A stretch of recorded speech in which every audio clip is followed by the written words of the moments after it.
नमस्कार, जय हिंद प्यारे साथियों। मैं सुधीर सिंह तेवतिया आपके अपने YouTube चैनल सफलता एज में आप सभी का स्वागत करता हूं। आज जिस हम टॉपिक पर बात करने जा रहे हैं वो करंट अफेयर का एक इम्पोर्टेंट टॉपिक भी है और इसकी वजह से आज एक इंडिया यानी भारत ने एक प्रगति की ओर अपना एक कदम भी बढ़ाया है। कदम जो इम्पोर्टेंट है, क्यों बात करते हैं आइए इस टॉपिक में। मैं आज बात करने जा रहा हूं टॉपिक निसार। निसार क्या किसी को पता है? मैं बता देता हूं ये करंट अफेयर का टॉपिक कैसे है। निसार ये एक जॉइंट वेंचर है। किसका जॉइंट वेंचर? निसार नाम है एक सैटेलाइट का। सैटेलाइट जो छोड़ा गया है इंडिया और यूएस द्वारा जॉइंट वेंचर द्वारा।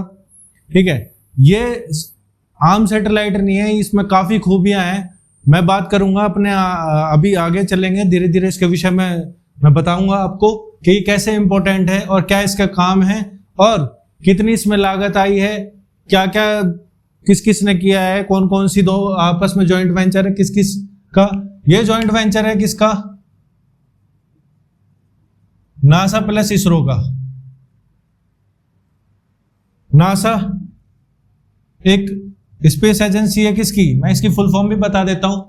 इसमें से ऐसे क्वेश्चन आएंगे करंट अफेयर के जो अपकमिंग एग्जाम्स हैं जिसमें किसी की फुल फॉर्म भी पूछ सकता है, किसी का बारे में पूछ सकता है। हालांकि जो इंपॉर्टेंट है वो अपने इंडिया की इसरो भी है, लेकिन कई बार एसएससी जैसे एग्जाम अभी हालांकि उनके विषय में काफी अध्यापक स्ट्रगल भी कर रहे हैं ताकि वो उसमें कुछ सुधार आ पाए, बट देखिए उनका प्रयास काम आएगा। बट चलो, नासा है किसकी? नासा का मैं बता देता हूं, US national aeronautics.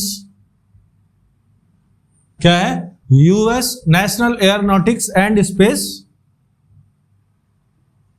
नॉटिक्स and space administration. Administration ये है नासा। यूएस इसमें क्या है? यूएस की एक स्पेस एजेंसी है जो वहां के स्पेस प्रोग्राम्स को हैंडल करती है, जैसे हमारी इंडिया में इसरो करती है। इसरो की फुल फॉर्म में मैं बता देता हूं, इसरो के Indian space research organisation. Indian space research organisation है जिसके चेयरमैन है अभी, यह भी कई बार क्वेश्चन आ जाता है, chairman V Narayan ji. V Narayanan है। ठीक है, स्पेस इसरो है। ठीक है, यह कहां है? बेंगलोर। चलिए, निसार जो है जॉइंट वेंचर किसका है? नासा का और इसरो का है, जिसकी लागत भी कितनी आई है? लगभग कॉस्ट जो है 1.5 बिलियन यूएस डॉलर। ठीक है, यूएस डॉलर 1.5 यूएस डॉलर है, जो काफी बड़ा अमाउंट है। हालांकि ये खाली एक एजेंसी नहीं पे करेगी, दोनों का जॉइंट वेंचर है तो दोनों ही पे करेंगी। ठीक है, अब मैं बता देता हूं ये जो लॉन्च है, इसका लॉन्च 13 जुलाई,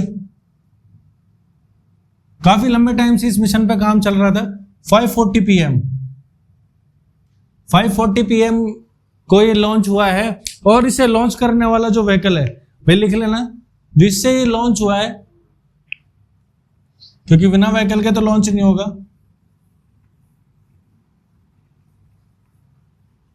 मैं बता देता हूं, जो इसका लॉन्च व्हीकल है उसका नाम क्या है? GSLV। क्या है? GSLV। और उस रॉकेट का नाम है F-16 रॉकेट। GSLV का भी फुल फॉर्म में बता देता हूं, जियो सिंक्रोनस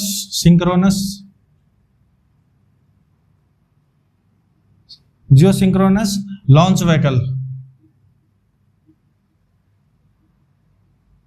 हालांकि इसरो ने इसको डेवलप किया है और इसके डेवलपमेंट के साथ ही क्या है, इंडिया ने एक नए आयाम को छुआ है स्पेस एजेंसी के अंदर भी।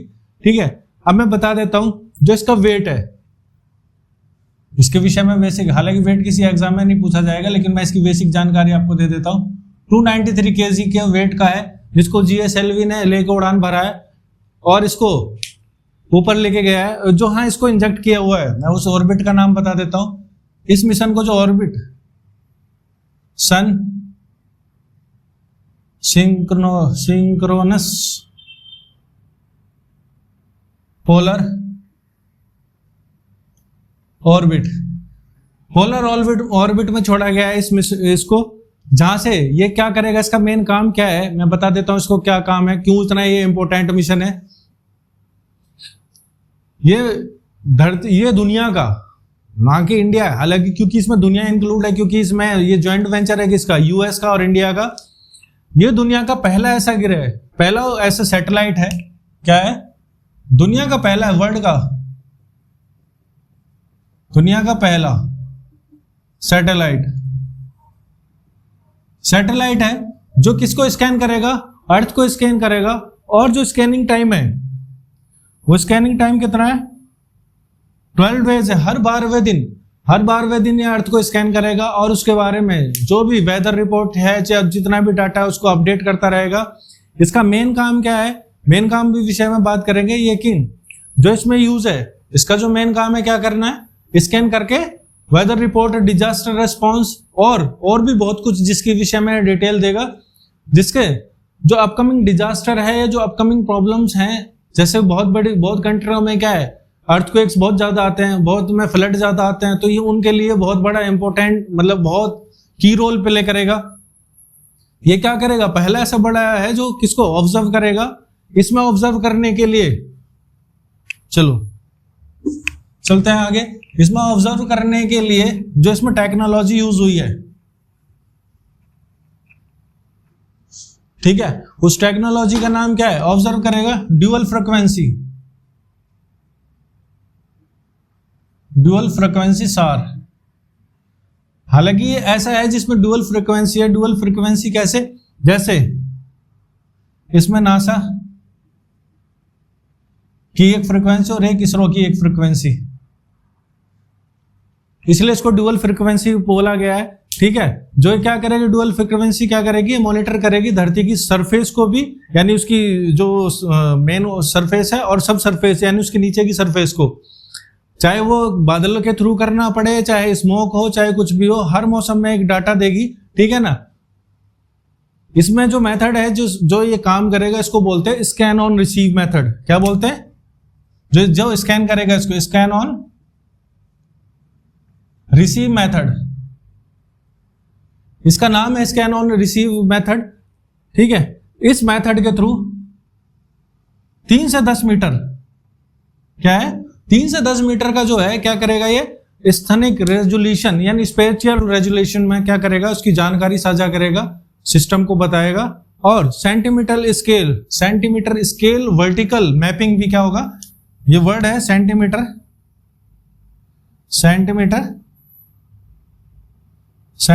स्केल, क्या है, सेंटीमीटर स्केल मैपिंग।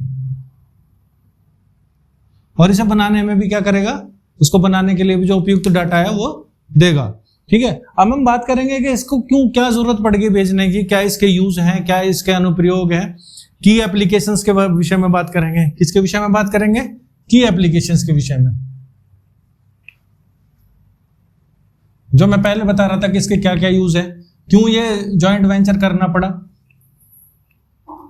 हालांकि इस जॉइंट वेंचर के अपने फायदे हैं कि इंडिया एक नई क्लास यानी नई वर्ल्ड को एक नए टेक्नोलॉजी जो यूएस के साथ है, इंडिया भी कुछ अचीव करेगा, यूएस भी कुछ अचीव करेगा, तो साथ में मिलकर काम करने का और वो भी ग्लोबल लेवल पे काम करने का एक मौका मिल रहा है।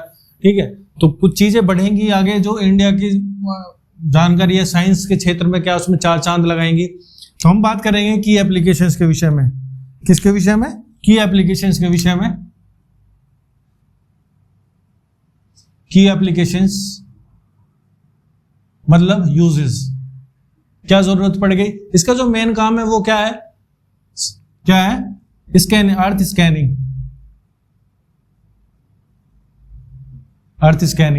अर्थ स्कैनिंग के बाद इसमें जो काम है वो मेन काम किसका है, अर्थ स्कैनिंग करने के बाद डाटा देगा। डाटा में क्या है, शोर लाइन मैपिंग। यानी कि तटीय रेखा के बारे में कि कितनी तटीय रेखा है, क्या उसमें बदलाव चल रहे हैं और क्या नए चेंजेस होते हैं हर 12 दिन में। अगर कुछ चेंजेस होता है तो उसकी भी रिपोर्ट देगी। स्टॉर्म क्लासिफिकेशन क्या है? स्टॉर्म क्लासिफिकेशन, अगर कोई तूफान आएगा,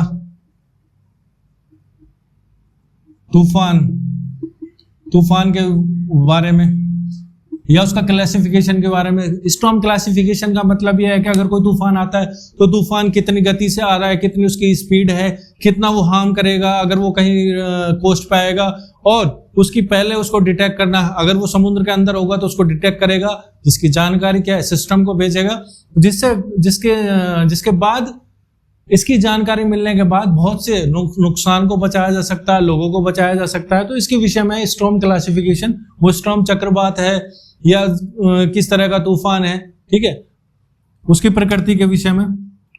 नेक्स्ट जो है वो है mapping of surface water, mapping of surface water and mapping of surface water मतलब जो सरफेस वाटर है अर्थ का, यानी कि उसका जो धरती पे जितना पानी है उसके विषय में बताएगा कि पानी कहाँ का है, अगर उसमें कोई बदलाव है या पानी का स्तर कम या ज्यादा होता है तो उसके विषय में जानकारी देगा, ठीक है। वाटर और उसके रिसोर्सेज एंड इट्स रिसोर्सेज, ठीक है, जैसे ग्लेशियर से निकलने वाला पानी है या समुद्र का तल है, समुद्र में पानी का अगर स्तर ऊंचा होता है या नीचा होता है तो उसके विषय में बताएगा। यानी सतही जल संसाधनों का मानचित्र बना के देगा आपको, कहां कहां आपको रिसोर्सेज पानी के मिल सकते हैं। जो मोस्ट इंपॉर्टेंट है वो है disaster manage response, disaster response. इसका बड़े लेवल पे यही यूज होगा कि डिजास्टर, अगर कोई मतलब मान के चलो आपदा आने वाली है, कोई ऐसी चीज आने वाली है तो उसके विषय में बताएगा, और जिससे लोग सतर्क हो जाएंगे और अपना बचाव कर पाएंगे, कम से कम जन मानस की हानि होगी। नेक्स्ट है सी आइस क्लासिफिकेशन। क्या है? सी आइस क्लासिफिकेशन, कि जो मेन क्या है, सी का जो वाटर है वो क्या ग्लेशियर्स के पिघलने से ही बनता है, तो उसको बोलते हैं जो सी में जो आइस होगी उसका क्लासिफिकेशन करेगा, यानी समुद्री बर्फ का वर्गीकरण। क्या है? समुद्री बर्फ का वर्गीकरण, ठीक है, समुद्री बर्फ का वर्गीकरण। फिर है शिप डिटेक्शन। क्या है नेक्स्ट? Ship detection. समुद्र के अंदर अगर कोई शिप है, कोई बड़ा जहाज है तो उसका डिटेक्शन करेगा, अगर वो फंसा हुआ है या कुछ भी है उसके साथ दिक्कत है तो उसका क्या कर सकता है, या गुम हो जाता है। कई बार बहुत बड़े लेवल पे, मतलब कई बार ऐसा होता है बड़े बड़े जहाज हैं समुद्र में, क्या है, नहीं मिलने से, नेटवर्क नहीं मिलने से, या क्या बोलते हैं उनको, जो वो भेजते हैं संचार भेजने थे रडार से, वो क्या बोलते हैं उनको, मैं पर्टिकुलर उसका हो गया रडार से, वो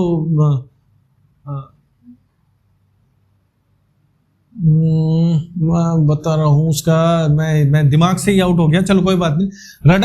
रडार से वो मैसेज भेजते हैं, या उससे अपने क्रूज को, या जो उनका सिस्टम होता है जहाँ से वो रहते, मतलब जहाँ से उनको मैपिंग की जानकारी मिलती है, सी रूट की जानकारी मिलती है, और अपने बेस सेंटर में वो क्या मैसेज भेजते हैं रडार के थ्रू, तो वही मैसेज है, वही शिप डिटेक्शन का काम भी यही करेगा। कई बार नहीं वो नेटवर्क रिसीव होता है तो कई बार क्या हो जाता है, शिप खो जाता है, तो उसको शिप को क्या करेगा, ये डिटेक्ट करेगा। अगर जो एक है क्या,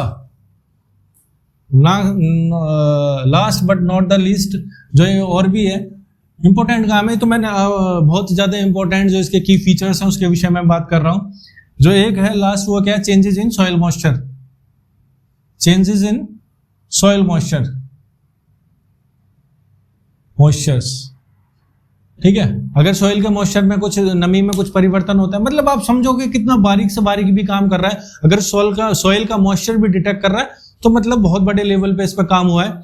अब मैं बात करने जा रहा हूं किसके विषय में, जिसमें टेक्नोलॉजी एक और जिसमें जिक्र हुआ है, जो ड्यूअल रडार का मैंने जिक्र किया था। किसके विषय में? ड्यूअल रडार, SAR, बहुत इंपॉर्टेंट है।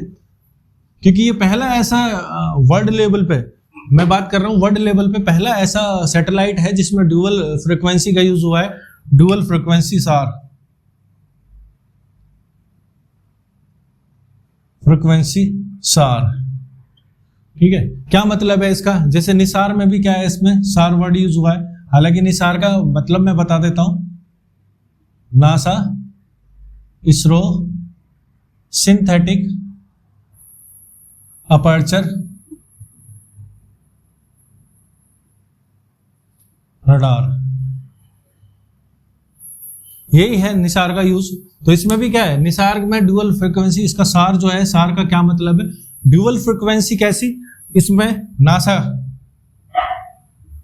प्लस इसरो, नासा की तरफ से जो है जो फ्रीक्वेंसी यूज हुई है, नासा वाली फ्रीक्वेंसी क्या है, एल बैंड, इसको क्या बोला गया है, एल बैंड फ्रीक्वेंसी, और इसको क्या बोला गया है, एस बैंड फ्रीक्वेंसी। और इसको जो बोला गया है वो क्या बोला गया है, सिंथेटिक अपर्चर रडार। यानी इस रडार में जो है एल बैंड और एस बैंड की फ्रीक्वेंसी यानी ड्यूअल फ्रीक्वेंसी का यूज हुआ है, जो क्या करेंगे, अर्थ को स्कैन करेंगे। ये पहला मैंने आपको पहले बताया कि ये फर्स्ट टाइम इस टेक्नोलॉजी का, यानी कि ये दुनिया का ही पहला ऐसा है जिसमें ड्यूअल फ्रीक्वेंसी का यूज हो रहा है, जिसका काम करेगा, धरती की निगरानी करेगा। इसमें जो एंटीना यूज हुआ है, इतना डीप में जहां मतलब कई बार इतना डीप में नहीं पहुंचता, लेकिन जो अच्छे क्वेश्चन है, पीसीएस लेवल के क्वेश्चन है या और भी है, तो उनमें क्या करंट अफेयर्स में इतना डीप में जाके स्टेटमेंट दे देगा और वो स्टेटमेंट आपसे पूछ लेगा। तो उसी स्टेटमेंट से आप क्या है मतलब वो चीज आपको रीच में होनी चाहिए, उसी रीच के लिए मैंने इतनी डिटेल में ये वीडियो बना रहा हूं उसके ऊपर, और क्योंकि ये बहुत इंपॉर्टेंट टॉपिक भी है। तो इसमें जो एंटीना जो ये काम करेगा, ड्यूअल फ्रीक्वेंसी वाला एंटीना, इसको क्या बोलेंगे, एंटीना। इस एंटीना का नाम है, इस एंटीना का नाम है जिसको इसने बनाया है, इसको बोलेंगे 12 मीटर अनफरेबल मैश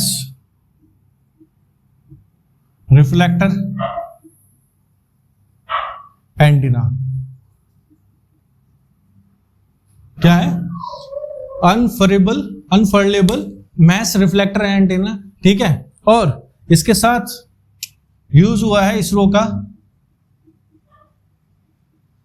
का मॉडिफाइड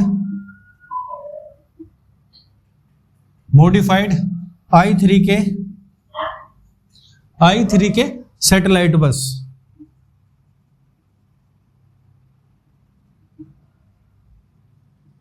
ठीक है, जो इस फ्रीक्वेंसी में हेल्प करेंगे, इस फ्रीक्वेंसी का काम करेंगे, इस फ्रीक्वेंसी को रिसेप्टर का काम भी करेंगे। तो इसमें जो एंटीना यूज हुआ है वो क्या है, 12 मीटर अनफरेबल मैश रिफ्लेक्टर एंटीना, जो किसके साथ यूज हुआ है, इसरो के मॉडिफाइड I3 के सैटेलाइट बस के साथ यूज हुआ है। अब मैं बताना चाहता हूं कि जो की फीचर, यानी जो इसमें फीचर्स या जो इसमें टेक्नोलॉजी नासा ने ऐड की है वो कौन सी है, और जो इसमें इसरो ने ऐड करी है वो कौन सी है। क्योंकि ये जॉइंट वेंचर है, तो किसी एक ने पूरी तरीके से काम नहीं करके मिलके काम किया है। जो जिसके पास बेस्ट है वो उसने प्रोवाइड कराया है, ताकि रिजल्ट भी बेस्ट मिल सके। इसमें नासा ने एक एजेंसी को हायर किया है, जेट एजेंसी का नाम है, ये एजेंसी का नाम है, क्या नाम है इसका, जेट प्रोपल्शन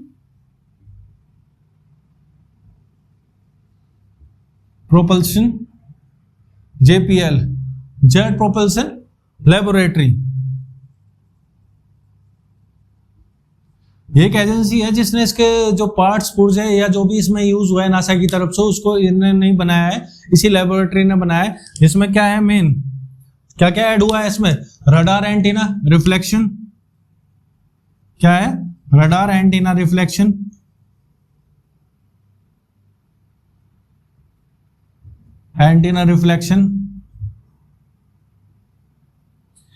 सेकंड चीज जो JPL की तरफ से ऐड हुई है या नासा की तरफ से ऐड हुई है वो क्या है, radar antenna boom,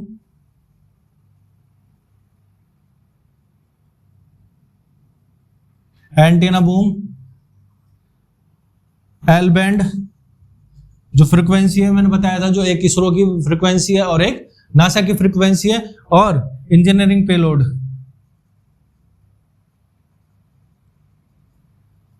engineering payload वहीं इसरो की तरफ से जो ऐड हुआ है, मैं बता देता हूं, जो इसरो की तरफ से ऐड हुआ है, इसरो ने अपनी मैन्युफैक्चरिंग यानी अपने पार्ट पुर्जों पे खुद ही काम किया। हालांकि इसमें बड़ी चीजें जो हैं यानी कि मेजर पार्ट्स जो है वो इसरो के भी ऐड हुए हैं, जैसे स्पेस, क्या है, स्पेस क्राफ्ट, बस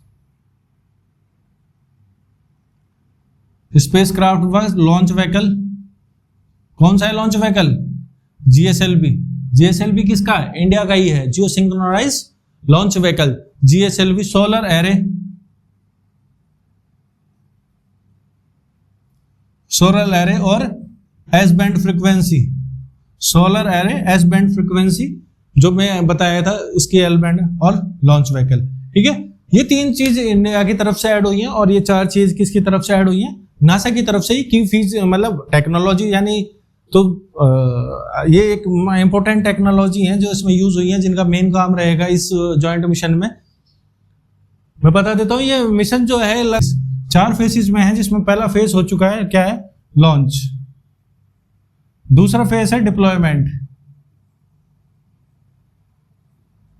तीसरा फेज है कमीशनिंग, और चौथा फेज है साइंस। 4 फेज में ये मिशन है जो इसको कंप्लीट करेगा, वो कंप्लीट डाटा देगा। मैं एक इंपॉर्टेंट बात बता देता हूँ, ये 5 ईयर मिशन है, जिसमें दोनों एजेंसी काम करेंगी 5 साल के लिए, और 5 साल के लिए जो भी इनपुट मिलेगा साझा करेंगे एक दूसरे के साथ। इसमें जो मैं बता रहा हूं स्वैपसार, जिसके बारे में बात कर रहे हैं, स्वैपसार, ये क्या काम करेगी, ये काम करेगी क्या करेगी, ये काम करेगी कि इसमें 242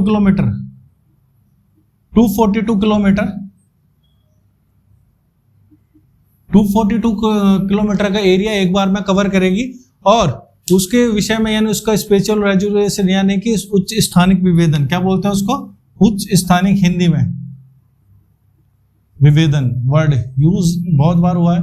हाई, इंग्लिश में क्या बोलेंगे इसको, हाई स्पेशल रेजोल्यूशन। इस स्वैपसार इस चीज का, इस तकनीक के द्वारा इसका क्या करेगी, 242 किलोमीटर के एरिया को कवर करेगी, हर 12 दिन में उसको स्कैन करेगी और उसके विषय में डाटा प्रोवाइड कराएगी। मैं बता देता हूं, तो इस मिशन को जो ऑर्बिट यूज हुई है वो कौन सी हुई है, सन, मैंने बता चुका हूं, सन सिंक्रोनस पोलर ऑर्बिट।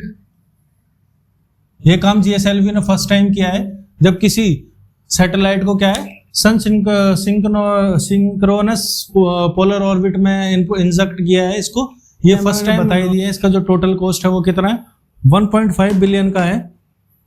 5 साल के लिए मिशन रहेगा, और 5 साल के लिए, और इस 5 साल में वो क्या है, सभी डाटा कलेक्ट करेंगे। डाटा कलेक्ट करने के बाद जो काम का होगा, यानी कि जो किसी भी फील्ड में यूजेबल होगा उसको यूज करेंगे और चीजों को सही करेंगे।